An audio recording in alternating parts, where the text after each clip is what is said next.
नमस्ते, welcome to the व्यक्तित्व podcast. आज हम बात करने वाले हैं थॉमस अल्वा एडिसन के बारे में। थॉमस एडिसन, हाँ, एक ऐसा नाम जो शायद हर किसी ने सुना है। बिल्कुल, एक ऐसा नाम जिसके साथ 1000 से ज्यादा पेटेंट्स जुड़े हैं। सोचिए 1093 यूएस पेटेंट्स।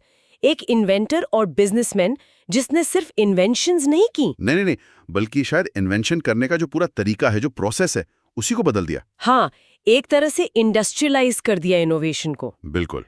हम उन्हें लाइट बल्ब से जानते हैं, फोनोग्राफ से, मूवीज की शुरुआत से, लेकिन उनकी कहानी सिर्फ इन चमकती हुई चीजों की नहीं है। अच्छा? हाँ, उनका जो अप्रोच था, उनका बिजनेस वाला दिमाग, जिस तरह वो अपनी टीम को मैनेज करते थे, और हाँ, उनसे जुड़ी कंट्रोवर्सीज भी।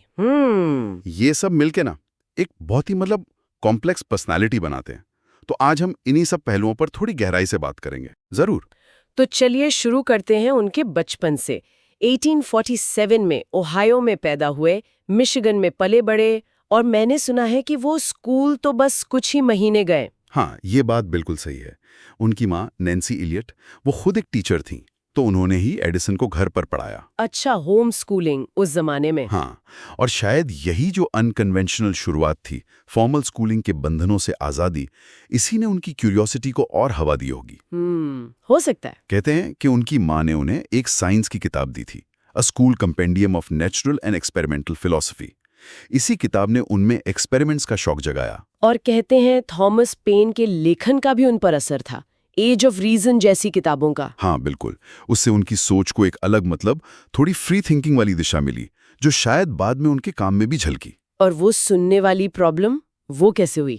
वो बचपन में उन्हें स्कारलेट फीवर हुआ था, और फिर कान में इन्फेक्शंस भी हुए, तो धीरे धीरे उनकी सुनने की क्षमता कम होती गई। लेकिन कमाल की बात यह है कि मैंने पढ़ा, वो इसे एक तरह से फायदेमंद मानते थे। कहते थे कि इससे डिस्ट्रैक्शंस कम होते हैं, कंसंट्रेट करने में मदद मिलती है। हाँ, ये भी उनकी पर्सनालिटी का एक अजीब सा लेकिन दिलचस्प पहलू था। मुश्किल को भी अपने फायदे में बदल लेना। और वो तरीका कि पियानो या म्यूजिक प्लेयर को दांतों से दबाकर हड्डियों के वाइब्रेशन से म्यूजिक को महसूस करना। गजब, ये तो उनकी प्रॉब्लम सॉल्विंग स्किल दिखाता है। बिल्कुल। और ये प्रॉब्लम सॉल्विंग और बिजनेस वाला दिमाग ये बचपन से ही दिखने लगा था। 12-13 साल की उम्र में वो ट्रेन्स पर अखबार, कैंडी, सब्जियां वगैरह बेचते थे। और अच्छे खासे पैसे कमा लेते थे, शायद $50 हफ्ते तक। हाँ, उस जमाने में ये बहुत बड़ी रकम थी।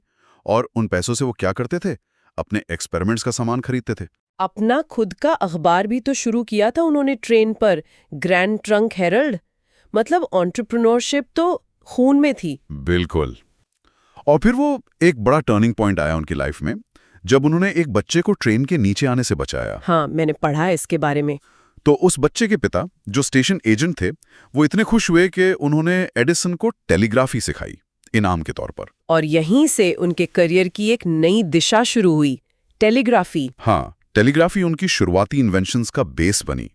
उन्होंने टेलीग्राफ ऑपरेटर के तौर पर अलग अलग जगह काम किया, वेस्टर्न यूनियन के लिए भी। अपनी स्किल्स को खूब मांझा। इसी दौरान उनका पहला पेटेंट भी आया था ना, वो इलेक्ट्रिक वोट रिकॉर्डर। हाँ, बिल्कुल। पर वो चला नहीं। पॉलिटिशियंस को वो आइडिया पसंद नहीं आया कि वोट इतनी जल्दी और इतनी ईमानदारी से रिकॉर्ड हो जाएं। हाँ, शायद आज भी ना आए। खैर, फिर वो न्यूयॉर्क पहुंचे। वहां उन्हें फ्रैंकलिन लियोनार्ड पोप जैसे लोग मिले, जो खुद भी इन्वेंटर थे। उनके साथ मिलकर एडिसन ने अपनी पहली कंपनी भी शुरू की।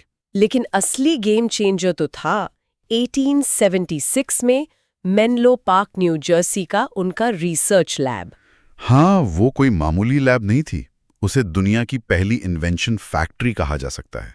इन्वेंशन फैक्ट्री मतलब एक ऐसी जगह जहां इन्वेंशन करना एक सिस्टमैटिक प्रोसेस था, एक बिजनेस की तरह, जहां नॉलेज क्रिएट करना और उसे अप्लाई करना दोनों पर फोकस था। टीम वर्क पर आधारित। बिल्कुल। यहाँ टीम वर्क पे जोर था। अलग अलग स्किल्स के लोग एक साथ काम करते थे। एडिसन का विजन था कि लैब में हर तरह का मटेरियल मौजूद हो, हजारों केमिकल्स से लेकर सुई धागे, अलग अलग जानवरों के बाल तक, कुछ भी जिसकी जरूरत पड़ सकती है। और काम करने का तरीका वो सिस्टमैटिक एक्सपेरिमेंटेशन वाला।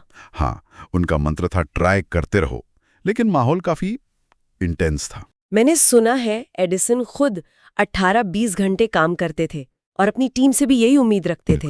हाँ, बिल्कुल। एक एम्प्लॉय ने तो लिखा था कि वहां काम करना इंसान के थकने की हद तक पहुंचा देता था। एडिसन एफिशिएंसी को लेकर बहुत सख्त है। लेकिन इसी मेहनत और सिस्टम का नतीजा था वो इन्वेंशन जिसे दुनिया को चौंका दिया, फोनोग्राफ, 1877 में। फोनोग्राफ, हाँ, आवाज को रिकॉर्ड करना और फिर उसे वापस सुनना, उस वक्त के लिए ये किसी जादू से कम नहीं था। और इसी से उन्हें वो निकनेम मिला, विजर्ड ऑफ मेलो पार्क, मेलो पार्क का जादूगर। हाँ, कहते ये उनकी सबसे पसंदीदा इन्वेंशन भी थी।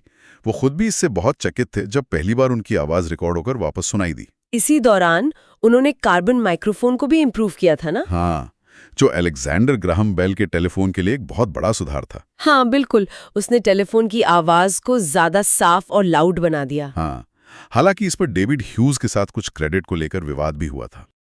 ये क्रेडिट और कंपटीशन वाले मुद्दे तो उनकी कहानी में बार बार आते रहेंगे शायद। हाँ, ये उनकी पर्सनैलिटी और उनके काम करने के तरीके का हिस्सा थे। लेकिन अब आते हैं उनके सबसे ज्यादा फेमस काम पर, लाइट बल्ब, आखिर में, जिसके लिए एडिसन का नाम सबसे ज्यादा जुड़ा है। हाँ, लाइट बल्ब। पर यहाँ एक बात साफ करनी जरूरी है कि वो इसके ओरिजिनल इन्वेंटर नहीं थे। सही कहा, लाइट बल्ब पर उनसे पहले भी कई लोग काम कर चुके थे, बल्ब बन भी चुके थे। तो एडिसन का कमाल क्या था? एडिसन का कमाल ये था कि उन्होंने एक ऐसा लाइट बल्ब बनाया जो प्रैक्टिकल था, भरोसेमंद था, ज्यादा देर तक चलता था और जिसे बड़े पैमाने पर बनाकर बेचा जा सकता था। उसके लिए उन्होंने वो सही फिलामेंट ढूंढा। हाँ, उन्होंने और उनकी टीम ने, ये जरूर कहना चाहिए उनकी टीम ने, हजारों अलग अलग मटेरियल्स ट्राई किए फिलामेंट के लिए, हजारों। और आखिर में किस पर बात बनी? आखिर में वो कार्बोनाइज्ड बैम्बू यानी बांस के फिलामेंट पर रुके, जो लगभग 1200 घंटे तक चल सकता था। ये एक बहुत बड़ी कामयाबी थी। लेकिन बात सिर्फ बल्ब बनाने की नहीं थी, है ना? उनका असली जीनियस कहीं और था। बिल्कुल, उनका असली जीनियस था सिस्टम्स थिंकिंग में। उन्हें पता था कि सिर्फ एक अच्छा बल्ब बना देना काफी नहीं है, लोगों को उसे जलाने के लिए बिजली भी तो चाहिए होगी, और वो बिजली घरों तक पहुंचेगी कैसे? एग्जैक्टली। तो एडिसन ने सिर्फ बल्ब नहीं, पूरा इलेक्ट्रिकल डिस्ट्रीब्यूशन सिस्टम डिजाइन किया। मतलब पावर जनरेशन के लिए डायनेमो, जनरेटर्स। हाँ, फिर पैरेलल सर्किट्स का आइडिया, ताकि अगर एक बल्ब फ्यूज हो तो बाकी घर की लाइटें बंद ना हो। वायरिंग, मीटर्स, स्विचेस, सब कुछ। और वो 110 वोल्ट का डीसी स्टैंडर्ड। उन्होंने कैलकुलेट किया कि ये वोल्टेज घरों के लिए सेफ रहेगा और ट्रांसमिशन में पावर लॉस भी कम होगा। इसके लिए उन्होंने बाकायदा कंपनी बनाई, एडिसन इलेक्ट्रिक लाइट कंपनी, जिसमें जेपी मॉर्गन जैसे बड़े इन्वेस्टर्स को भी शामिल किया। हाँ, और फ्रांसिस अपटन जैसे पढ़े लिखे मैथमेटिशियन और फिजिसिस्ट को हायर किया, जो सारे कैलकुलेशंस और थ्योरी में मदद करते थे। मतलब ये एक बहुत बड़ा ऑर्गेनाइज्ड टीम एफर्ट था। लेकिन क्रेडिट ज्यादातर एडिसन को ही मिला। हाँ, वो लीडर थे, विजनरी थे, तो नाम उन्हीं का हुआ। और फिर 1882 में न्यूयॉर्क की पर्ल स्ट्रीट पर उन्होंने पहला सेंट्रल पावर स्टेशन शुरू किया। और वहां से पहली बार कंज्यूमर्स को, आम लोगों को बिजली सप्लाई करना शुरू किया। एक नया युग शुरू हो गया था। हाँ, लेकिन इस नए युग में एक बड़ी जंग भी शुरू होने वाली थी। आप वॉर ऑफ द करंट्स की बात कर रहे हैं? हाँ, बिल्कुल। एडिसन का पूरा सिस्टम डीसी यानी डायरेक्ट करंट पर आधारित था। लेकिन तभी एंट्री हुई एसी यानी ऑल्टरनेटिंग करंट की, जिसे निकोला टेस्ला और जॉर्ज वेस्टिंगहाउस प्रमोट कर रहे थे। टेस्ला तो पहले एडिसन के लिए काम भी कर चुके थे। हाँ, और यहीं से मामला गर्मा गया। एडिसन एसी को बहुत खतरनाक मानते थे, या शायद दिखाना चाहते थे कि वो खतरनाक है। इसमें दोनों बातें थीं। वो मानते भी थे और शायद ये उनके बिजनेस के लिए भी खतरा था, क्योंकि उनका पूरा इंफ्रास्ट्रक्चर डीसी पर बना था। एसी के आने से वो सब बेकार हो सकता था। तो उन्होंने क्या किया? यहीं पर एडिसन की पर्सनैलिटी का वो थोड़ा रूथलेस यानी निर्मम पहलू सामने आता है। उन्होंने एसी को बदनाम करने के लिए पूरी मुहिम छेड़ दी। मैंने सुना है पब्लिक में जानवरों को एसी करंट से मारकर दिखाया जाता था। हाँ, हैरोल्ड पी ब्राउन नाम के एक इंजीनियर के साथ मिलकर उन्होंने ये डेमोन्स्ट्रेशंस किए, ये दिखाने के लिए कि एसी कितना जानलेवा है। और वो इलेक्ट्रिक चेयर वाली बात? हाँ, उन्होंने न्यूयॉर्क में पहली इलेक्ट्रिक चेयर के डेवलपमेंट को पीछे से सपोर्ट किया, जिसमें एसी करंट का इस्तेमाल होना था। मकसद वही था, एसी का नाम मौत के साथ जोड़ देना। ये तो काफी डार्क साइड है उनकी कहानी का। बिल्कुल, ये दिखाता है कि वो कंपटीशन में किस हद तक जा सकते थे। उन्होंने एक बेहतर टेक्नोलॉजी को रोकने की कोशिश की, क्योंकि वो उनके बिजनेस इंटरेस्ट के खिलाफ थी। क्योंकि एसी लॉन्ग डिस्टेंस ट्रांसमिशन के लिए ज्यादा बेहतर था। हाँ, एसी का वोल्टेज ट्रांसफार्मर से आसानी से बढ़ाया घटाया जा सकता था, जिससे उसे दूर तक भेजना एफिशिएंट था। डीसी में यह मुमकिन नहीं था, इसलिए पावर स्टेशन हर थोड़े किलोमीटर पर बनाने पड़ते। तो आखिर में जीता कौन, एसी या डीसी? आखिर में तो एसी ही जीता। वो ज्यादा प्रैक्टिकल और इकोनॉमिकल साबित हुआ बड़े स्केल के लिए। ये एडिसन की एक बड़ी हार थी। और उनकी कंपनी का क्या हुआ? उनकी कंपनी एडिसन जनरल इलेक्ट्रिक का मर्जर उनके बड़े कॉम्पिटिटर थॉमसन ह्यूस्टन के साथ हो गया, जो एसी में डील करते थे, और नई कंपनी बनी जनरल इलेक्ट्रिक यानी जीई। जी, वो तो आज भी इतनी बड़ी कंपनी है। हाँ, लेकिन कहते हैं एडिसन इस मर्जर से खुश नहीं थे। उनका कंट्रोल काफी कम हो गया था, वो थोड़े बिटर हो गए थे इसको लेकर। लेकिन एडिसन सिर्फ बिजली और बल्ब तक ही तो नहीं रुके थे। नहीं, बिल्कुल नहीं। उनका हाथ और भी कई चीजों में था, जैसे मोशन पिक्चर्स यानी फिल्में। हाँ, काइनेटोग्राफ और काइनेटोस्कोप। बिल्कुल। अपने एक बहुत काबिल असिस्टेंट विलियम डिक्सन के साथ मिलकर उन्होंने काइनेटोग्राफ, मूवी कैमरा और काइनेटोस्कोप, एक व्यूअर जिसमें एक बार में एक आदमी झुककर छोटी फिल्म देख सकता था, डेवलप किया। उनका आइडिया तो शुरू से ही साउंड के साथ मूवी दिखाने का था ना, काइनेटोफोन। हाँ, आइडिया तो था, लेकिन उस वक्त साउंड और पिक्चर को परफेक्टली सिंक करना बहुत मुश्किल था। टेक्नोलॉजी उतनी आगे नहीं बढ़ी थी। फिर भी उनके काइनेटोस्कोप पार्लर्स, जिन्हें पेनी आर्केड्स कहते थे, काफी पॉपुलर हुए। और उन्होंने अमेरिका की पहली फिल्म स्टूडियो भी बनाई थी, ब्लैक मारिया। हाँ, वेस्ट ऑरेंज, न्यू जर्सी में। उसका नाम ब्लैक मारिया इसलिए पड़ा क्योंकि वो काले तारकोल वाले कागज से ढकी एक अजीब सी दिखने वाली बिल्डिंग थी, जिसे सूरज की रोशनी के हिसाब से घुमाया जा सकता था। और वहाँ काफी शुरुआती फिल्में बनी, फ्रेडो स्नीज, द किस, द ग्रेट ट्रेन रॉबरी जैसी। लगभग 1200 छोटी बड़ी फिल्में उन्होंने प्रोड्यूस की। लेकिन बाद में जब टॉकीज यानी साउंड वाली फिल्में आई, तो एडिसन को वो पसंद नहीं आई। क्यों? उन्हें तो साउंड का शौक था। उन्हें लगा कि साउंड आने से एक्टिंग खत्म हो गई है, एक्टर्स बस डायलॉग बोलने पर ध्यान दे रहे हैं। तो धीरे धीरे उनका इंटरेस्ट मूवी बिजनेस से कम हो गया। हमेशा प्रैक्टिकल एप्लीकेशन पर फोकस। हाँ, और उनका ये प्रैक्टिकल अप्रोच दूसरे वेंचर्स में भी दिखा। जैसे उन्होंने एक बेहतर रिचार्जेबल बैटरी बनाने पर बहुत मेहनत की, निकल आयरन बैटरी, इलेक्ट्रिक कारों के लिए। हाँ, उनका मेन टारगेट इलेक्ट्रिक कार्स थी। उन्हें लगता था कि भविष्य इलेक्ट्रिक कारों का है। लेकिन जब तक उनकी बैटरी पूरी तरह तैयार हुई और मार्केट में आई, तब तक पेट्रोल वाली गैसोलीन कारें मार्केट पर छा चुकी थी। हेनरी फोर्ड की मॉडल टी आ गई थी। बिल्कुल। तो वो बैटरी इलेक्ट्रिक कारों में तो ज्यादा नहीं चली, हाँ, दूसरे इंडस्ट्रियल कामों में इस्तेमाल हुई। उन्होंने माइनिंग में भी तो हाथ आजमाया था। हाँ, वो एक बड़ा प्रोजेक्ट था। लो ग्रेड आयरन ओर यानी कम गुणवत्ता वाले लौह अयस्क को प्रोसेस करके कॉन्सेंट्रेट बनाने की तकनीक पर उन्होंने बहुत पैसा और समय लगाया, बड़े पैमाने पर मशीनें वगैरह लगाईं। लेकिन वो वेंचर फाइनेंशियली फेल हो गया। हाँ, बुरी तरह फेल हुआ। एडिसन का काफी पैसा डूबा उसमें। लेकिन एडिसन हार मानने वालों में से नहीं थे। तो उन्होंने क्या किया? उसी माइनिंग प्रोजेक्ट से जो वेस्ट मटेरियल निकल रहा था, जो पत्थर वगैरह थे, उन्होंने देखा कि वो सीमेंट बनाने के काम आ सकते हैं। अच्छा, तो उन्होंने सीमेंट बिजनेस शुरू कर दिया। हाँ, एडिसन पोर्टलैंड सीमेंट कंपनी। और सिर्फ शुरू नहीं किया, सीमेंट बनाने की प्रोसेस को भी इम्प्रूव किया। रोटरी किल्न यानी घूमने वाली भट्टियों को और लंबा और बेहतर बनाया। और वो कंक्रीट के घर बनाने वाला आइडिया, एक ही मोल्ड में पूरा घर ढाल दो। हाँ, वो भी उनका एक बड़ा एम्बिशियस आइडिया था, सस्ता और जल्दी घर बनाने का तरीका। लेकिन वो कॉन्सेप्ट उस समय के हिसाब से शायद ज्यादा आगे का था, चला नहीं। फर्स्ट वर्ल्ड वॉर के टाइम भी वो एक्टिव थे। हाँ, जब अमेरिका वॉर में शामिल हुआ तो सरकार ने उन्हें नेवल कंसल्टिंग बोर्ड का हेड बनाया, देश की सुरक्षा के लिए टेक्नोलॉजी पर सलाह देने के लिए। लेकिन वो पैसिफिस्ट थे ना, युद्ध के खिलाफ। हाँ, वो कहते थे कि वो सिर्फ डिफेंसिव वेपन्स यानी रक्षात्मक हथियारों पर काम करेंगे, ऐसे हथियार नहीं बनाएंगे जो सिर्फ मारने के काम आए। उन्होंने सबमरीन डिटेक्शन वगैरह पर काम किया। अपनी निकेल आयन बैटरी को सबमरीन्स के लिए प्रमोट करने की कोशिश की। हाँ, लेकिन उसमें हाइड्रोजन गैस लीक होने और धमाके का खतरा था। एक यूएसएस E2 सबमरीन में हादसा भी हुआ था। और उन्होंने रबर का डोमेस्टिक सोर्स ढूंढने पर भी काम किया था। हाँ, अपने दोस्तों हेनरी फोर्ड और हार्वी फायरस्टोन के साथ मिलकर। उस समय अमेरिका रबर के लिए दूसरे देशों पर निर्भर था, तो उन्होंने हजारों प्लांट्स को टेस्ट किया, ये देखने के लिए कि किससे रबर निकाला जा सकता है। और आखिर में गोल्डन रॉड नाम के पौधे को चुना। बिल्कुल। और जब वॉर की वजह से केमिकल्स की शॉर्टेज हुई, जैसे फिनॉल, तो उन्होंने उसकी फैक्ट्री भी लगा ली।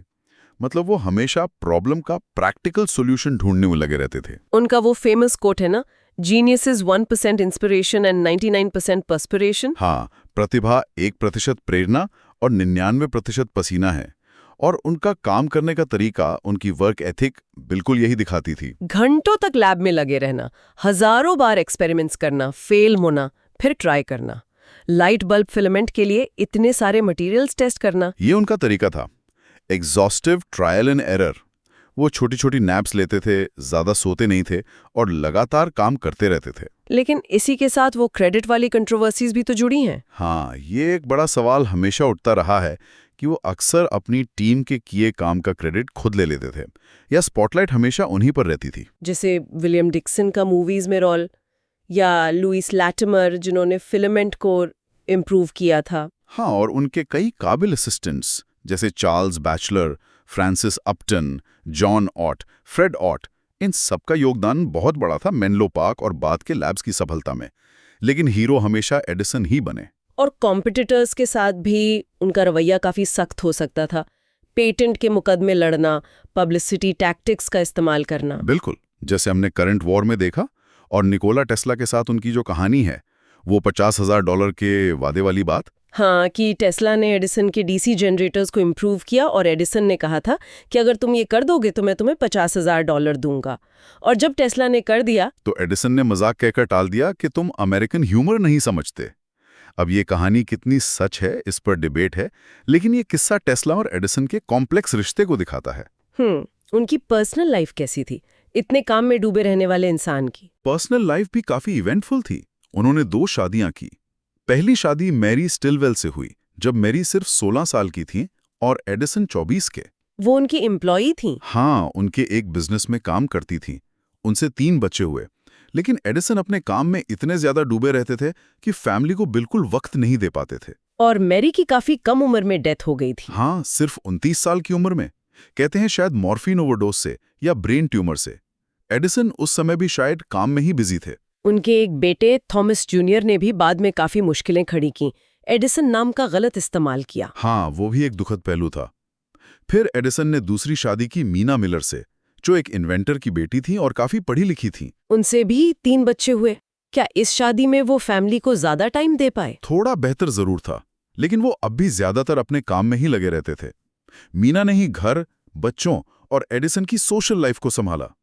एडिसन थोड़े कंट्रोलिंग नेचर के भी थे। उनके बच्चों में से चार्ल्स एडिसन ने बाद में उनका बिजनेस संभाला। हाँ, और न्यू जर्सी के गवर्नर भी बने। हाँ, और थियोडोर एडिसन एक इंडिपेंडेंट इन्वेंटर बने। उनके अपने व्यूज कैसे थे धर्म, पॉलिटिक्स को लेकर? वो खुद को फ्री थिंकर मानते थे।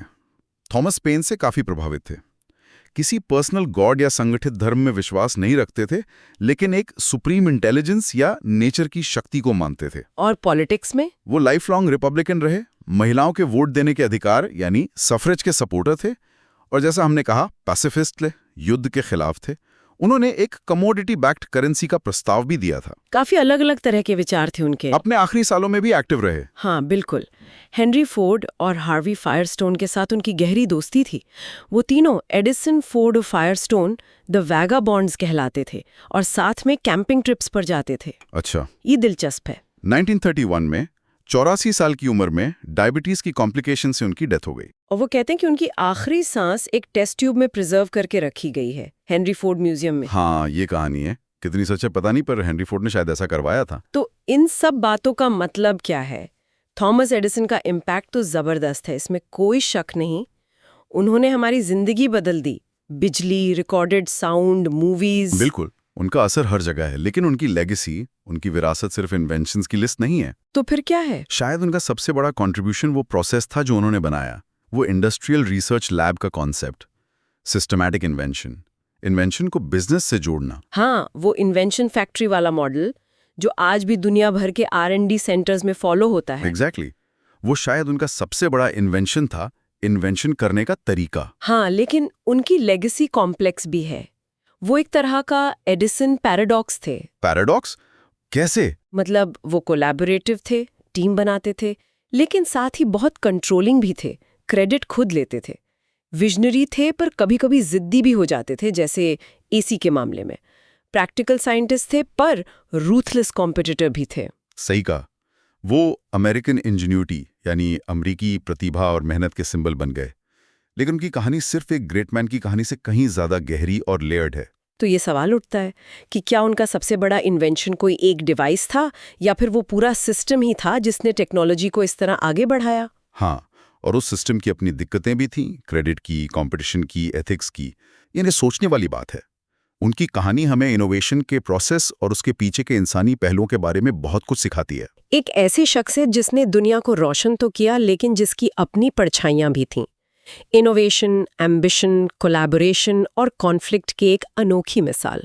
और ये हमें सोचने पे मजबूर करता है कि तरक्की की कीमत क्या होती है और जिसे हम ग्रेटनेस कहते हैं, उसके पीछे की असलियत कितनी जटिल हो सकती है। Okay, so we hope you liked our today's discussion. For more such discussions, subscribe to our channel Vyaktitva, The Epic Tales. धन्यवाद।